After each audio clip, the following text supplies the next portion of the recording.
out of that situation. So something very interesting happens when you're adrenally stressed. You have a second system of energy in the body that's it's like a regulator system that regulates all the energy, and it's located right in this area here. It's called your thyroid.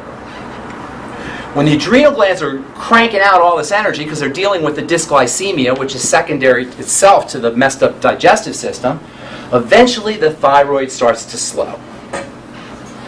Eventually the thyroid starts to slow. Anybody know what that's called? Hypothyroid. Correct. And it is the jumping off point to every single thing we hate about life. Every single thing we hate about life.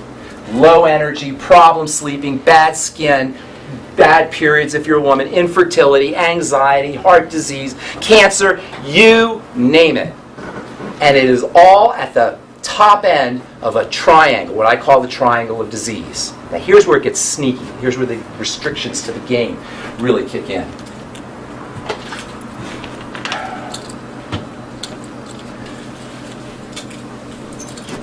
After hypothyroidism, all of the 12,800 different diseases show up.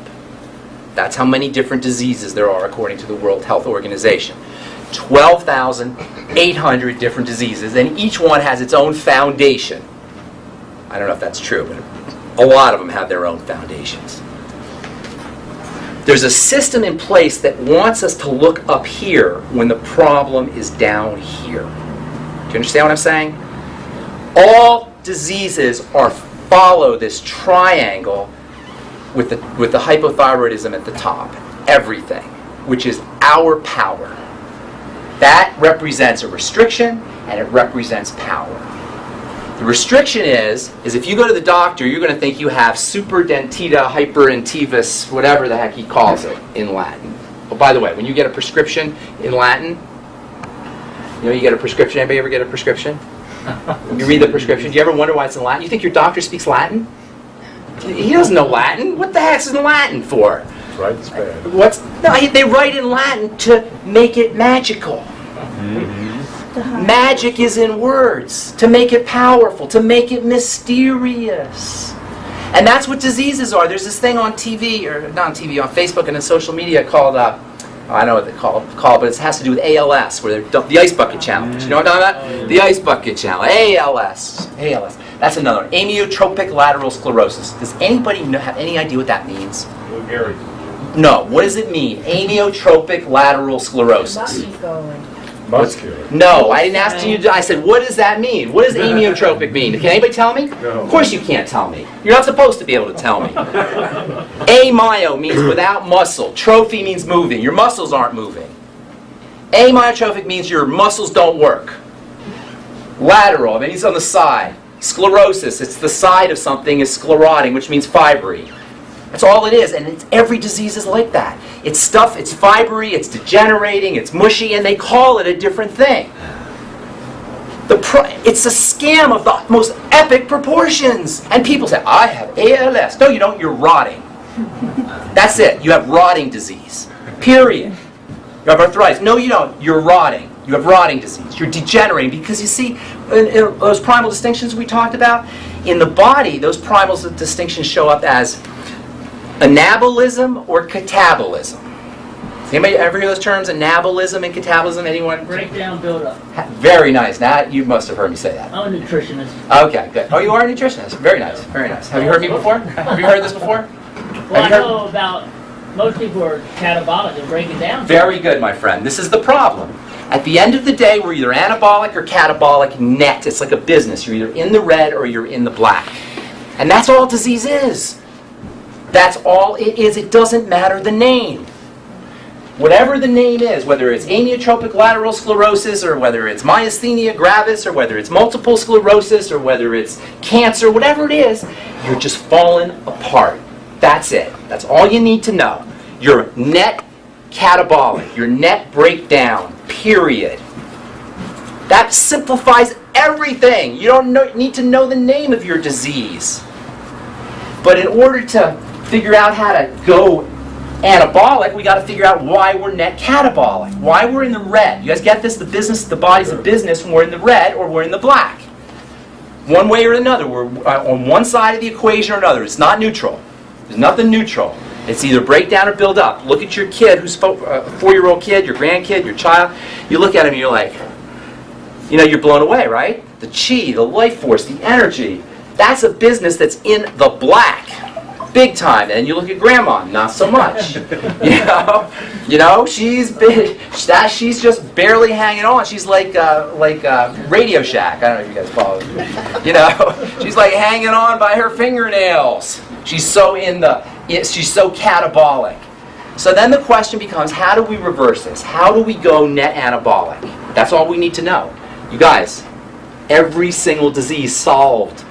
The cure for all. Did I do it? Is that clean? Did I miss anything? That's it, right? Go anabolic. Figure out how to reverse it. As simple as that.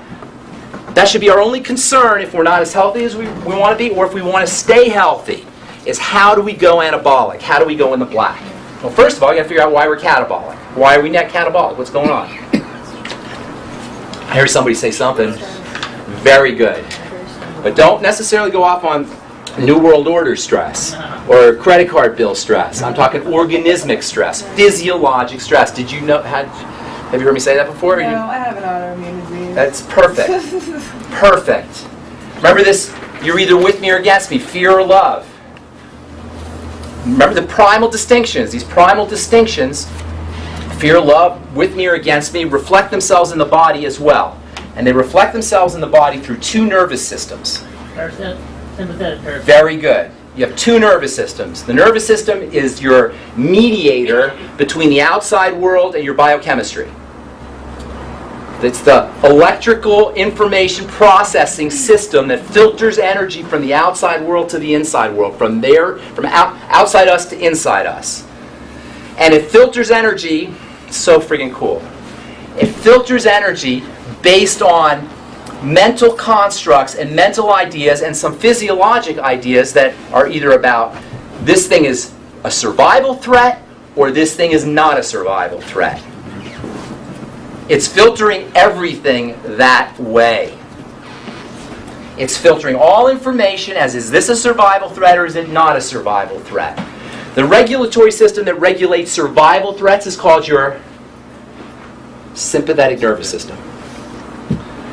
The neural regulatory system that regulates the relaxation, safety nervous system is called the parasympathetic nervous system. Everything we love about life is in the parasympathetic side.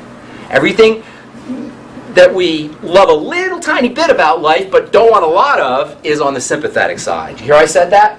We need a little buzz. Bungee jumping, thrill-seeking behavior. This is very important, thrill-seeking behavior, stresses. Mild. We don't want to work, and we just don't want to work 40 freaking hours a week. We'll work, like if you had to work like 2, 3, 4 hours a week, that would be cool. But 40 hours a week, we need a little bit of stress. It's called hormesis in biochemistry. Things grow under the conditions of stress. Plants that live on the side of an island that have more stressors are more colorful.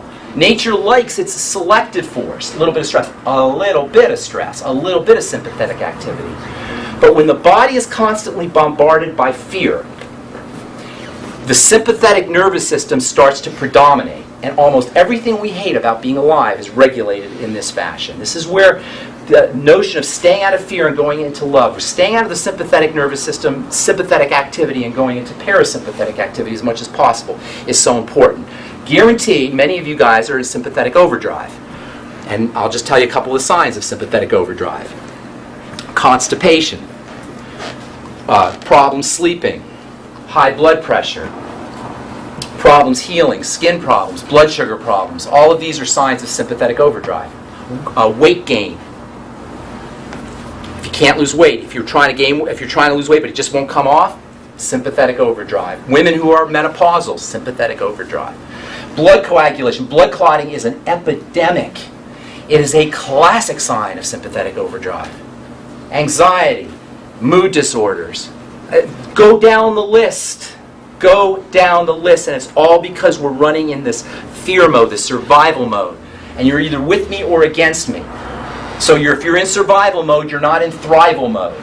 If you're in survival mode, you're not in healing mode. If you're in survival mode, you're not... Am I hitting home here? Do you guys see what the problem is? If you're in survival mode, you can't grow. When you're in survival mode, energy is redirected to the reptilian brain. Do you think it's in anybody's interest to have us in survival mode at all times? Hello? Hello? Hello? Okay? If we're interested in accessing and leveraging the healing powers, we have to figure out how to go parasympathetic. How to relax the body from an organismic level. And there's many, many ways to do it. Deep breathing is absolutely the best. You can go 40 days without food.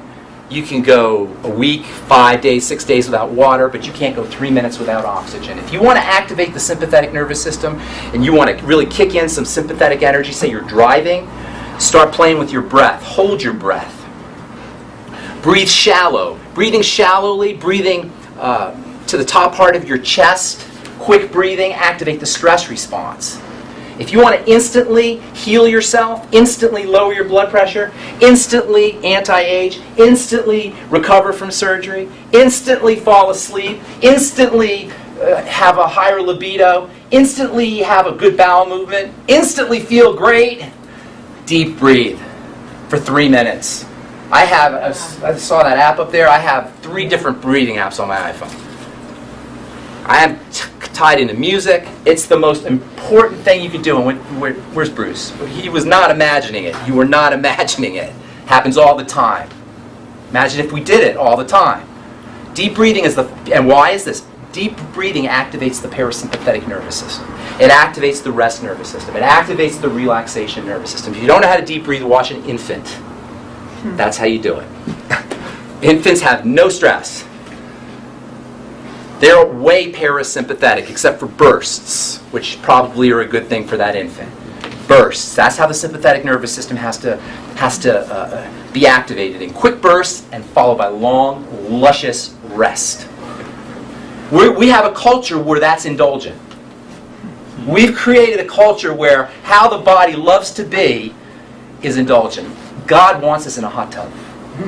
Okay? The divine force works best in a hot tub. Why? Water activates the parasympathetic nervous system. Scientists call it immersion therapy. Forget it. Water. Take a bath. Take a hot tub. Shower. Hot shower. Why do you think all these great ideas come to people in the shower? Parasympathetic.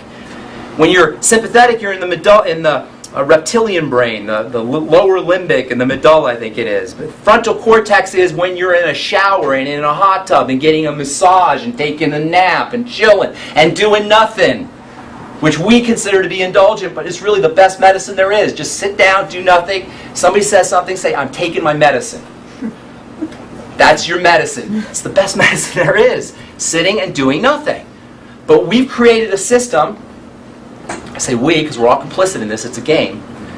We've created a system where the restrictions are a medical model that says that you can eat the way we eat, live the way we live, and just interface with Obamacare and you'll be fine. You don't think that there's a... Do you ever hear the Georgia Guidestones? Who am I? Right. Okay. What's one of the major principles of the Georgia Guidestones? Leave room for Human nation. population of 500,000. Say it louder. Limit the human population. Limit the population. Carve it out. Cull the herd. Cull the herd. And the medical model is there to assure that's done. Obamacare is there to be sure that's done. Go ahead and eat whatever you want. We got you covered with Obamacare. Oh, by the way, you're going to be dead at age 75. Or you're going to be dead at age 80 if you're lucky, or maybe 85, and you're going to wish you were dead. It's one thing, they always talk about how people are living longer. Yeah, but they wish they were dead. They don't tell them that part. They're not running up the stairs in the Empire State Building, yet that's what's possible if we understand how to do it. So you guys got the problem, right? The problem is we're in survival mode. We're in survival mode on multiple levels. We're in survival mode spiritually by our sense of disconnection. We're in survival mode mentally and physically because fear is promoted. By the way, if you know it, if it's in the paper, if it's 9/11, clearly you have to be a moron to think 9/11 is capping, really, with all of the stuff that's going on there, right? Why do you think it's out there? what's the purpose of releasing that stuff? If they don't want you to know, you didn't have to know. We believe whatever we're told.